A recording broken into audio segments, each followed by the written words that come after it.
आपण पाहतो या ठिकाणी गोपाळ शेट्टींचं शक्ती प्रदर्शन या ठिकाणी पक्षाने उमेदवारी दिली तरी आपण अपक्ष लढणार असल्याची भूमिका या ठिकाणी गोपाळ शेट्टी यांनी व्यक्त केलेली आहे। आपण दुसरी दृश्य पाहतोय या ठिकाणी सदा सरवणकर यांचं सुद्धा या ठिकाणी शक्ती प्रदर्शन हे पाहतोय। उमेदवारी अर्ज भरण्यासाठी या ठिकाणी ते निघालेले आहेत। उमेदवारी अर्ज भरण्याचा आजचा शेवटचा दिवस आहे आणि या ठिकाणी आपले उमेदवार अर्ज भरण्यासाठी निघालेले आहेत। कार्यकर्त्यांकडून मोठ्या संख्येने पाठिंबा दिला जातोय। मोठ्या संख्येने कार्यकर्ते आपल्या रॅलीमध्ये शक्ती प्रदर्शनावेळी उपस्थित आहेत। आपण ही दृश्य पाहतोय या ठिकाणी सदा सरवणकर आणि गोपाळ शेट्टी यांचं शक्ती प्रदर्शन हे पाहतोय। आज अर्ज भरणारे आपण नाव पाहतोय बडगुजर, गणेश गीते, रवींद्र चव्हाण, नवाब मलिक हे आज अर्ज भरणार आहेत आणि आज अर्ज भरण्यापूर्वी मात्र त्यांच्याकडून शक्ती प्रदर्शन हे केलं जाणार आहे। आपण खाली ग्राफिक्सच्या माध्यमातून सध्या आपण पाहतोय आकडेवारी। युगेंद्र पवार यांनी या ठिकाणी आपण पाहतोय उमेदवारी अर्ज हा भरलेला आहे आणि त्यानंतर आजपासून त्यांच्या प्रचाराला सुरुवात झालेली आहे। त्यांच्या प्रचारासाठी शरद पवार, सुप्रिया सुळे उपस्थित आहेत। मोठ्या संख्येने शरद पवारांचे या ठिकाणी समर्थक कार्यकर्ते उपस्थित आहेत। आपण ही दृश्य पाहतोय एका ठिकाणी युगेंद्र पवार, सदा सरवणकर, चंद्रशेखर बावनकुळे यांचे आपण दृश्य पाहतोय। शक्ती प्रदर्शन हे केले जाते। त्यांच्या शक्ती प्रदर्शनावेळी देवेंद्र फडणवीस उपस्थित आहेत। आपण प्रचार रथ पाहतोय। या प्रचार रथामध्ये देवेंद्र फडणवीस हे उपस्थित आहेत। मोठ्या संख्येने या ठिकाणी बावनकुळे यांचे कार्यकर्ते समर्थक या ठिकाणी उपस्थित आहेत। दुसरीकडील दृश्य आपण पाहतोय युगेंद्र पवार यांच्या प्रचाराला आता सुरुवात झालेली आहे, शुभारंभ झालेला आहे। या वेळी या ठिकाणी शरद पवार, सुप्रिया सुळे उपस्थित आहेत। तर गोपाळ शेट्टी यांचं सुद्धा शक्ती प्रदर्शन हे सुरू आहे। पक्षाने आपल्याला उमेदवारी जरी दिली तरी सुद्धा आपण अपक्ष लढणार आहे असा निर्धार गोपाळ शेट्टी यांनी व्यक्त केला आहे।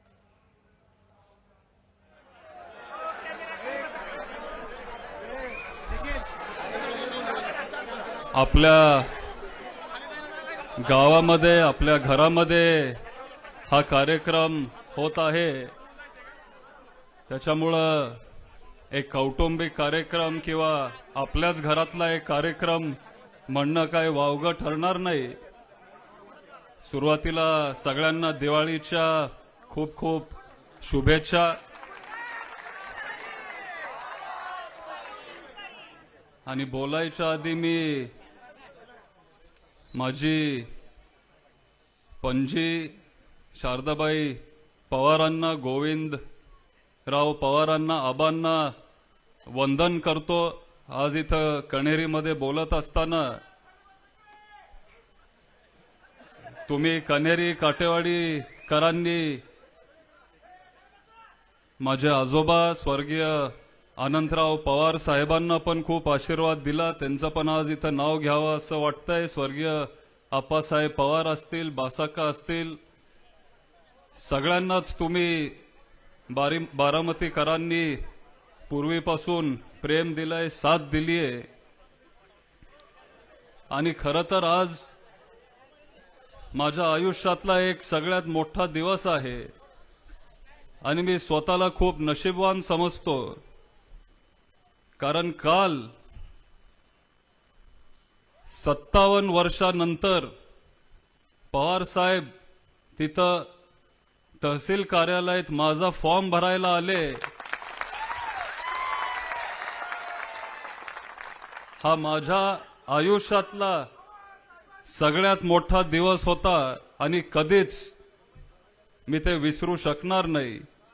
त्यांचा फॉर्म भरला, त्याच्यानंतर जर कुणाचा फॉर्म भरला असेल तर तो माझा आणि मी माझा स्वतःचा नाही, आपल्या सगळ्यांचा फॉर्म त्यांनी काल तिथं भरला।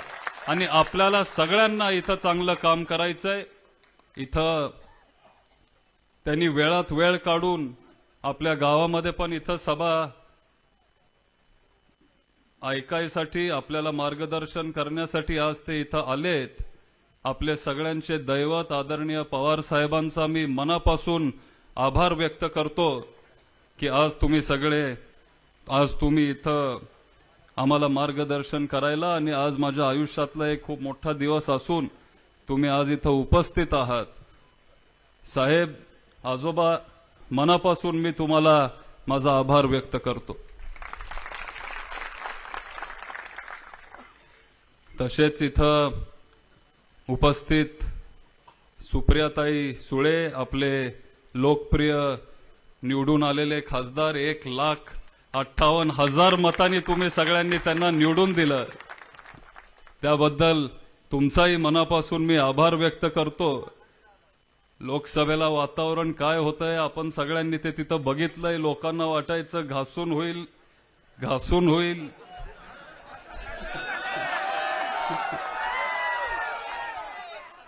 पण तुमच्या सगळ्यांच्या आशीर्वादामुळं आज हा निकाल तो लागला आणि आज सुप्रियाताई खूप चांगल्या पद्धतीने नेहमीसारखं संसदेत आपले सगळ्यांचे विषय तिथं मांडतायत.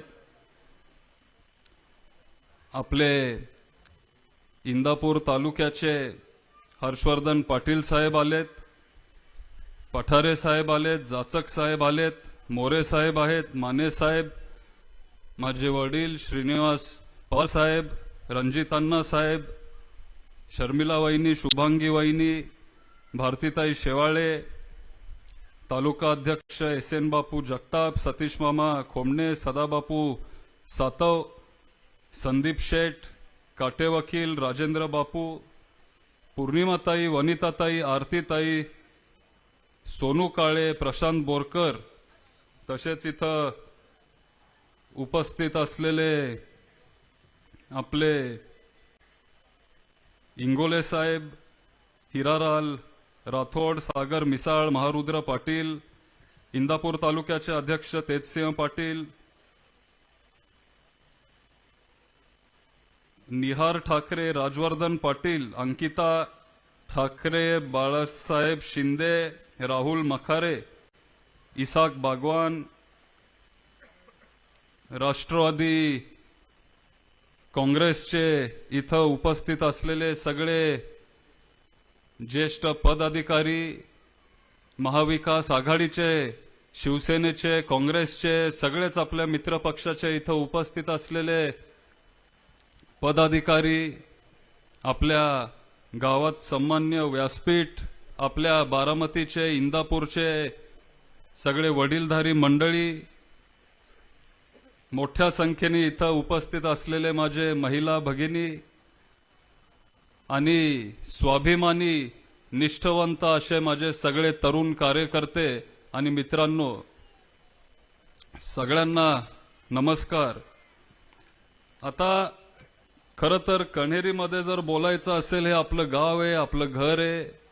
ही परंपरा काय आता नवीन नाहीये. अनेक दशकापासून ही परंपरा इथं आपण चालवत आलोय आणि ती सुरू केली शारदाबाई पवारांनी, माझी पणजी. त्यांनी इथं आम्हाला मार्गदर्शन केलं आणि मग तीच परंपरा आदरणीय पवार साहेबांनी पुढे नेली आणि आज इथं मलाच कधीतरी विश्वास बसत नाहीये की माझ्या इथं कार्यक्रमासाठी किंवा नारळ शुभारंभासाठी सगळे इथं उपस्थित आहेत आणि ही परंपरा साहेब आम्ही पुढची पिढी पण पुढे नेऊ आणि तुमचे विचार, शारदाबाई पवारांचे विचार, यशवंतराव चव्हाण साहेबांचे विचार, शिवशाहू फुले आंबेडकर साहेबांचे विचार, पुण्यश्लोक अहिल्यादेवी होळकरांचे विचार घेऊन आम्ही सगळे पुढे जाऊ आणि या तालुक्याला योग्य ती दिशा आपण देत राहू. आता खरं तर कौटुंबिक कार्यक्रम आहे, त्याच्यामुळे जर बोलायचं असेल तर आपल्याला सुरुवातीपासून बोलावं लागेल. साहेब जेव्हा निवडून आले तेव्हा त्यांचं वय काय 26-27 त्यांचं वय होतं आणि त्या वयात बारामतीकरांनी त्यांना तिथं भरभरून आशीर्वाद दिला आणि त्याच्यामुळे ते पुढे जाऊन मंत्री झाले, मुख्यमंत्री झाले संरक्षण मंत्री झाले, कृषी मंत्री झाले, आयसीसी बीसीसीआय अध्यक्ष झाले, अनेक मोठी पदं त्यांनी कमवली. आपल्या साहेबांचा आपल्याला सगळ्यांना अभिमान वाटतो. आणि आज जर बारामतीचं नाव देशात नाही तर जगात कोणी मोठं केलं असेल तर ते फक्त आणि फक्त आपल्या पवार साहेबांनी. अख्ख्या जगात बारामतीचं नाव तिथं मोठं केलं हे काही लगेच होत नसतं. त्याला 50-60 वर्ष पवार साहेब तिथं काम करत राहिले आणि त्याच्यामुळं आपल्या बारामतीचं नाव आज अख्ख्या जगात तसं मोठं झालंय. आता आपण म्हणतो की बारामती ही पवार साहेबांची. लहानपणापासून मी ऐकत आलोय, जेव्हापासून काय मला समजतंय तेव्हापासून मी पवार साहेबांना मानत आलोय. मी त्यांचा एक चाहता आहे, फॅन आहे. आणि आपण जेव्हा लहान असतो आपण कोणतरी आपल्या डोळ्यासमोर एक आदर्श म्हणून आपण बघत असतो, एक आयडॉल म्हणून आपण तिथं बघत असतो. आणि माझ्यासाठी तेव्हा पण, आज पण आणि उद्या पण ते माझे आदर्श आदरणीय पवार साहेबच असणार आहेत. आणि त्यांचेच विचार घेऊन मी पुढे जाणार. जेव्हा आपल्या पक्षामध्ये त्यावेळेला फूट झाली 1-1.5 वर्षापूर्वी काय झालं आपण सगळ्यांनी बघितलं. तेव्हा काही लोकांना आश्चर्य वाटलं की अरे हा पवार साहेबांसोबत कसं काय. पण जे माझ्या कुटुंबात आहेत किंवा जे मला ओळखतात, लहानपणीपासून जे मला बघत आलेत, त्यांना माहिती होतं की हा पठ्ठ्या पवार साहेबांना कधी सोडणार नाही, कधी तो त्यांना सोडत नसतो. काही झालं तरी हा पवार साहेबांना सोडणार नाही. आणि तीच माझी भूमिका काल होती, आज आहे, आयुष्यभर तीच माझी भूमिका राहील. तर सुरुवातीला जेव्हा आपण विचार करतो सुरुवातीचा, तेव्हा मला आठवतंय की काटेच्या वाडीमध्ये आम्ही तिथं सगळे राहत होतो. साधं एक पत्र्याचं घर होतं आमचं सगळ्यांचं. एक सर्वसामान्य शेतकरी कुटुंबात साहेब जन्मले. एवढ्या तरुण वयात 37 त्यांचं वय होतं, 38.